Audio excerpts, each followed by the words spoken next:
고난주간 7번째 설교입니다. 목요일날 예수님께서 행하셨던 행적에 대해서 마가복음 14장 12절부터 16절까지 예비된 큰 다락방이라는 제목으로 함께 말씀을 나누고자 합니다. 마가복음 14장 12절부터 16절까지 제가 읽도록 하겠습니다. 무교절의 첫날 곧 6월절 양 잡는 날에 제자들이 예수께 여짜오되 우리가 어디로 가서 이 선생님께서 6월절 음식을 잡수시게 준비하시기를 원하시나이까 하매 예수께서 제자 중에 둘을 보내시며 이르시되 성내로 들어가라. 그리하면 물 한 동이를 가지고 가는 사람을 만나리니 그를 따라가서 어디든지 그가 들어가는 그 집 주인에게 이르되 선생님의 말씀이 내가 내 제자들과 함께 6월절 음식을 먹을 나의 객실이 어디 있느냐 하시더라 하라. 그리하면 자리를 펴고 준비한 큰 다락방을 보이리니 거기서 우리를 위하여 준비하라 하시니 제자들이 나가 성내로 들어가서 예수께서 하시던 말씀대로 만나 6월절 음식을 준비하니라. 아멘. 무교절의 첫날 곧 6월절 양 잡는 날에 제자들은 예수님께 6월절 식사를 어디서 하길 원하느냐고 묻습니다. 왜냐하면 이스라엘 백성들이 예루살렘 성 안에서 6월절 식사를 하면서 출애굽의 은혜를 기억하는 것이 의무였기 때문입니다. 예루살렘 성 안으로 들어가는 것은 예수님의 신변에도 위험했을 뿐만 아니라 당시 6월절에 예루살렘은 머물 방을 구하는 것조차 거의 불가능에 가까웠습니다. 종교 지도자들은 예수님을 죽이려고 하고 있었는데 마침 가룟 유다까지 예수님을 넘겨주려고 기회를 틈타고 있었습니다. 그러므로 예수님께서 성 안으로 들어가신다는 것은 호랑이 굴에 들어가는 것과 같습니다. 예수님께서 이 같은 사실을 모르셨을 리가 없습니다. 또 하나가 그 당시 예루살렘은 외국에서 6월절과 오순절 절기를 지키려고 많은 유대인들로 인해 인산인해를 이루고 있었을 때입니다. 간단히 말해 방이 없다는 말입니다. 유대 교회사가인 요세푸스에 따르면 주 66년 예루살렘 성전 안에서 양 25만 마리 정도가 희생당했다고 합니다. 그는 평균 10명이 양 한 마리를 먹었다고 가정하면 약 250만 명의 사람들이 모였을 것이라고 합니다. 이 내용을 그대로 받기에는 현실성이 없다는 이견도 많이 있지만 예루살렘 성 안이 포화 상태가 될 정도로 사람이 많았다는 것은 사실입니다. 그런 상황에서 방을 구할 수 있다는 것은 기적과 같은 것입니다. 이때 예수님께서 제자 2명을 보내시며 성 안에 들어가서 물 한 동이를 가지고 가는 사람을 만나면 그 사람을 따라가라라고 하십니다. 누가복음 22장 8절에 보면 이 두 제자가 베드로와 요한이라고 밝히고 있습니다. 그렇다면 이 물동이를 지고 가는 사람은 누굴까요? 우리가 보는 개역개정에서는 그냥 사람을 따라가라고 되어 있습니다. 마가복음 14장 13절을 보겠습니다. 예수께서 제자 중에 둘을 보내시며 이르시되 성내로 들어가라. 그리하면 물 한 동이를 가지고 가는 사람을 만나리니 그를 따라가서. 이 13절을 헬라어 성경으로 보면 사람에 해당하는 단어가 안트로포스입니다. 헬라어는 우리말과 달리 단어마다 남성 혹은 여성을 구별할 수 있습니다. 이 안스로포스라는 이 헬라어 단어는 남성 명사로서 이 사람이 남성임을 알 수 있습니다. 정리하면 물동이를 가지고 가는 그 사람을 만날 것인데 그 사람은 여자가 아니라 남자라는 겁니다. 물 한 동이를 지고 가는 남자를 만나기는 그리 쉽지가 않습니다.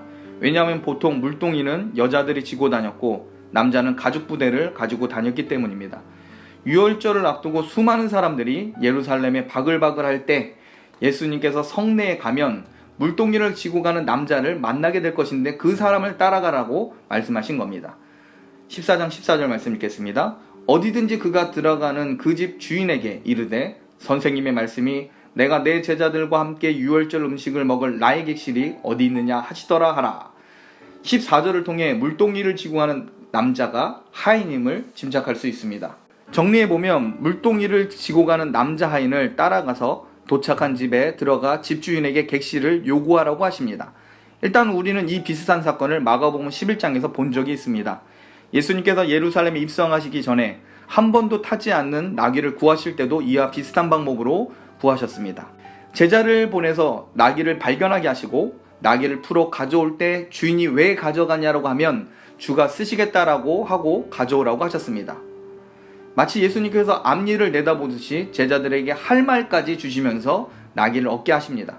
마찬가지로 예수님께서는 십자가의 고난을 앞두고 새로운 언약을 주시기 위해 6월절 만찬 장소를 신비하게 구하십니다. 뜻밖의 상황을 미리 아시고 제자들에게 할 말을 주셔서 6월절 만찬 장소를 구하십니다. 남자 하인이 물동이를 가지고 가는 드문 상황을 먼저 내다보시고 그가 가는 집으로 제자들이 따라가게 하셨습니다. 그리고 집주인에게 제자들이 할 말도 주십니다. 그 결과 예수님과 제자들은 유월절을 보낼 다락방을 얻게 됩니다. 마가복음 14장 15절을 보겠습니다. 그리하면 자리를 펴고 준비한 큰 다락방을 보이리니 거기서 우리를 위하여 준비하라 하시니. 자, 그렇다면 이 큰 다락방의 집주인은 누구일까요? 여기에 대하여 어떤 학자들은 이 집주인을 마가복음을 기록한 이 마가와 연관지어서 해석을 합니다. 최후의 만찬 자리로 여겼던 이 다락방이 사도행전에 나오는 마가의 다락방이란 해석입니다. 만약 이것이 사실이라면 마가는 자기가 마가복음을 기록하면서 본문의 사건을 당한 사람일 가능성이 있습니다. 직접적으로 이 집의 주인은 마가의 어머님을 사도행전을 통해 볼 수 있습니다. 사도행전 12장 12절에 이렇게 기록되어 있습니다. 깨닫고 마가라는 요한의 어머니 마리아의 집에 가니 여러 사람이 모여 기도하더라. 베드로가 감옥에 잡혀 있다가 천사에 의해 구출받게 됩니다. 베드로는 제자들이 함께 기도하고 성령 받았던 그 집으로 갔는데 그 집이 바로 마가의 어머니의 집, 마가의 다락방이었던 곳입니다. 아마 초대교회의 최초의 가정교회로서 마가의 어머니의 집에서 시작된 것으로 볼 수 있습니다. 중요한 것은 마가는 자신의 집에서 벌어졌던 예수님의 최후의 만찬 사건을 다루고 있으면서 자기를 드러내지 않고 있습니다. 그런데 마가는 잠시 마가복음에서 은근히 자기의 존재를 익명으로 드러내는 부분도 나옵니다. 마가복음 14장 51절에서 52절을 제가 한번 읽어보도록 하겠습니다. 한 청년이 벗은 몸에 배에 혼이불을 두르고 예수를 따라가다가 무리에게 잡히매 배에 혼이불을 버리고 벗은 몸으로 도망하니라. 여러분, 51절에 나오는 한 청년이 바로 마가라 볼 수 있습니다. 말씀을 마치겠습니다. 예수님께서 구속사를 이루시는 과정 중에 중요한 시점이 되면 제자들의 순종을 통하여 이를 이루시는 모습을 종종 보게 됩니다. 피조물된 인간에게 있어서 가장 큰 특권은 하나님께서 구원 사역을 이루기 위해 쓰임을 받는 데 있습니다. 하나님의 도구로 쓰임 받을 수 있다는 것이 최고의 특권이며 가장 눈부신 축복이라 할 수 있습니다. 예수님께서는 영적으로 무지한 제자라고 해도 구원 사역을 이루시기 위한 도구로 활용하십니다. 그 활용하신 과정 중에는 일방적인 예수님의 명령과 말씀이 전개되고 있습니다. 그리고 제자들은 단순히 예수님의 말씀을 듣고 그대로 순종할 뿐입니다. 예수님은 신적인 능력으로 잠시 일어날 상황을 말씀하여 주시고 그 과정 가운데 해야 할 말까지 알려주십니다. 제자들이 해야 할 일은 예수님의 말씀에 온전히 순종하는 일밖에 없습니다. 성자 하나님으로서 신적 능력으로 앞을 내다보시는 주님 앞에 제자들은 자기의 생각을 말할 필요가 없습니다. 여러분, 성도도 마찬가지입니다. 성도라도 실수투성이고 오류가 있습니다. 그러나 우리 주님은 연약하지만 자기를 따르는 그 성도에게 신적인 능력으로 말씀을 주시고 온전히 순종하는 성도를 통하여 자신의 사역을 이루십니다. 예수님은 제자의 상태를 주목하신 것이 아니라 그들이 예수님의 말씀에 순종할 것이냐를 더 주목하십니다. 결국 제자들의 순종을 통해 초대교회의 최초의 가정교회 마가 다락방을 이들이 얻게 되는 겁니다. 마가의 어머니가 제자들의 말을 통해 변화가 일어났을 가능성이 큽니다.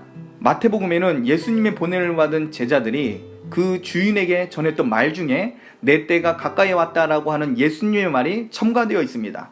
이 말을 들은 집주인이 순종하고 다락방을 내어준 겁니다. 영적으로 무지하지만 말씀을 믿고 전한 제자들과 그 말에 순종한 집주인의 믿음을 통해 최초의 교회가 시작되었고 그곳에 성령의 불이 임하게 되었습니다. 그러므로 여러분, 예수님께서 부활하시기 전까지 제자들은 영적으로 무지하였고 부족하였습니다. 그러나 예수님은 그런 제자들을 사랑하시고 구속사역을 이루는 과정 중에 온전한 도구로 사용하십니다. 하나님의 도구이자 수단으로 사용되어지는 성도에게 요구되어지는 것은 하나님의 말씀과 온전한 순종입니다. 하나님의 말씀을 받고 담지하여 말씀을 선포하며 순종하는 데까지 이르는 거룩한 도구로 여러분이 쓰여지길 주님의 이름으로 축복합니다.